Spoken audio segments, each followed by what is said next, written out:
नमस्कार दोस्तों, मैं हूँ रुपेश और आप देख रहे हो एक्सेल फॉर इंजीनियर्स। इस चैनल पर हम एक्सेल को इंजीनियर्स और वर्किंग प्रोफेशनल्स के लिए सिंपल और प्रैक्टिकल तरीके से सिखाएंगे, जैसे रिपोर्ट्स बनाना, फॉर्मूलाज, ऑटोमेशन और real life office use cases. तो आज का टॉपिक है यूज ऑफ सब टोटल। सब टोटल को यूज करके कैसे हम मैक्स, मीन और एवरेज फाइंड करेंगे दिए हुए टेबल से। अगर आप एक्सेल को इजी और प्रोफेशनल तरीके से सीखना चाहते हो तो चैनल को सब्सक्राइब जरूर करें और बेल आइकॉन दबाइए ताकि हर नई वीडियो का अलर्ट आपको तुरंत मिल सके। चलिए शुरू करते हैं आज का टॉपिक। आज का टॉपिक है सब टोटल। आई होप मेरी स्क्रीन पे जो टेबल है वो आप देख सकते हो। इस टेबल में column A B C D में डेटा दिया हुआ है। अब यहाँ पे कॉलम बी में ट्रांजैक्शंस दी गई है, online cash, online debit card, और इनके थ्रू कुछ ट्रांजैक्शन डेबिट हुई है, कुछ ट्रांजैक्शंस क्रेडिट हुई है, और पर्टिकुलर ट्रांजैक्शन का जो अमाउंट है वो कॉलम डी में दिया हुआ है। ठीक है। तो अब हम इसको सिंप्लीफाइड करने के लिए यहाँ पे मैंने कुछ फॉर्मूलाज लगा के आपको दिखाऊंगा, जहाँ पे मैंने कुछ कैटेगरीज आइडेंटिफाई की है to find out max number कौन सा होगा, मैक्सिमम नंबर, सबसे बड़ा नंबर, मिनिमम सबसे छोटा नंबर, एवरेज और सब टोटल। ठीक है। तो सब टोटल एक सम के बराबर का ही फंक्शन है, जिसमें हम जब सम लगाते हैं, जैसे कि मैं यहाँ पे सम लगाता हूँ। ओके, हम सम लगा के इसको अगर सिलेक्ट करेंगे, ठीक है, तो एक पर्टिकुलर जगह पे वो आपको सम दिखाएगा। ठीक है। बट यही चीज़ हम सब टोटल को यूज़ करके भी कर सकते हैं, जिससे हम अगर इसमें रोज ऐड भी करेंगे तो ये टोटल में ऐड होते जाएगा। तो जो सम है वो फाइनली उस नए नंबर को भी अकोमोडेट करके इसमें शो करेगा। ठीक है। और विथ सम हम सिर्फ सम कर सकते हैं, but max mean number identify नहीं कर सकते। ठीक है। तो हम देखते हैं कि हम अब कैसे सब टोटल को यूज करेंगे। तो पहले मुझे इस टोटल अमाउंट का जो सम है वो निकालना है। तो मैं इसको कैसे कर सकता हूँ यूजिंग सब टोटल। तो यहाँ पे मैंने सब टोटल लिया, टैब दबाया। अब यहाँ पे देखिए मुझे सम निकालना है, तो मुझे जो फंक्शन नंबर है 9 को यूज करना है, तो मैंने इसीलिए यहाँ पे 9 लगाया। 9 के बाद मुझे यहाँ पे कॉमा देना है। कॉमा देने के बाद ये पूछ रहा है मुझे रेफरेंस। ओके, मुझे रेफरेंस देना है 1 से लास्ट तक, जिस भी रेंज को मुझे कवर करना है। ठीक है। तो जैसे कि मैंने मान लो यहाँ से यहाँ तक दे दिया, मतलब रो नंबर 5 से रो रो नंबर 26 तक मैंने कवर कर दिया। ठीक है। तो देखिए अब इसको मैं ब्रैकेट क्लोज कर देता हूँ। तो ये आया 76/85। अगर मैंने यहाँ पे कुछ नंबर ऐड किया तो देखिए यहाँ पे चेंज हुआ। अगर मैं यहाँ पे कुछ नंबर ऐड करता हूँ तो भी यहाँ पे चेंज हो जाना चाहिए। ठीक है। बट अगर मैं कुछ यहाँ पे करूँगा तो वो नहीं होगा ऐड। ठीक है, क्योंकि हमने जो रेंज दी थी वो सिर्फ 26 तक दी थी।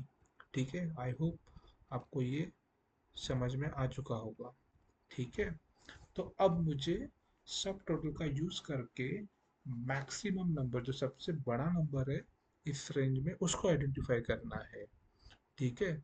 तो हम ऑटोमेटिकली किस तरीके से इसको आइडेंटिफाई कर सकते हैं यूजिंग सब टोटल, ये देखते हैं। इज इक्वल टू सब टोटल टैब। अब देखिए max, function number 4। Function number 4 जो है वो हमें हेल्प करेगा इसमें से सबसे बड़े नंबर को आइडेंटिफाई करने में। तो मैं 4 को सिलेक्ट करके कॉमा देता हूँ, और फिर उसके बाद मुझे रेंज पूरी देनी है, जिस भी रेंज का मुझे मैक्सिमम नंबर आइडेंटिफाई करना है। Bracket close.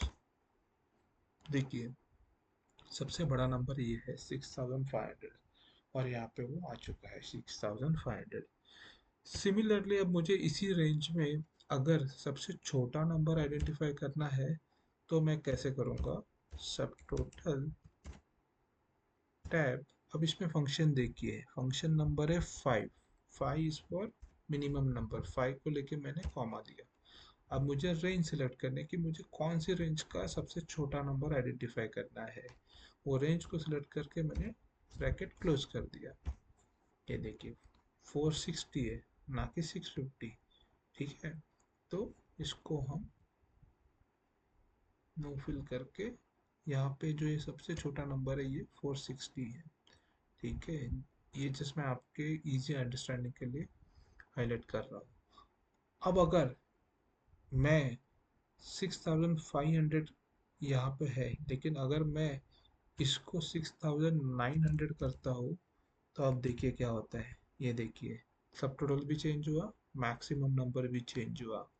अब ये 460 है, मान लो मैंने यहाँ पे इसको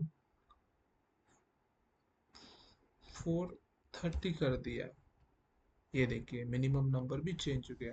तो ये है खासियत सब टोटल फॉर्मूले की, जिसमें ये एडवांटेज है कि आपकी टोटल रेंज में जब भी चेंजेस होते हैं वो ऑटोमेटिकली आपको आउटपुट देता है, आउटपुट यहाँ पे वो अपडेट कर देता है। ठीक है, ठीक है। इसके बाद हम लोग इस पूरे रेंज का एवरेज भी निकालना चाहते हैं, तो हम क्या करेंगे, इज इक्वल टू सब टोटल।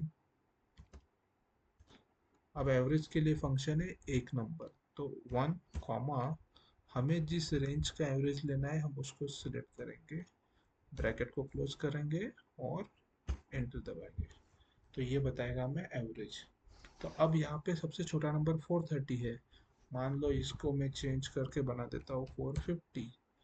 तो देखिए सारे नंबर चेंज हो गए, एवरेज भी चेंज, सब टोटल चेंज, मैक्सिमम सेम रहेगा, मिनिमम चेंज हो गया। ठीक है। सो आई होप आपको ये समझ में आ चुका होगा कि हम सब टोटल का इस्तेमाल करके किस तरीके से मैक्स, मीन और एवरेज निकाल सकते हैं। अगर आपको सब टोटल निकालने हैं तो फंक्शन नंबर 9 का इस्तेमाल करेंगे, रेंज हमारी सेम रहेगी। अगर आपको मैक्सिमम नंबर को आइडेंटिफाई करना है तो हम फंक्शन नंबर 4 को यूज़ करेंगे, रेंज हमारी सेम रहेगी।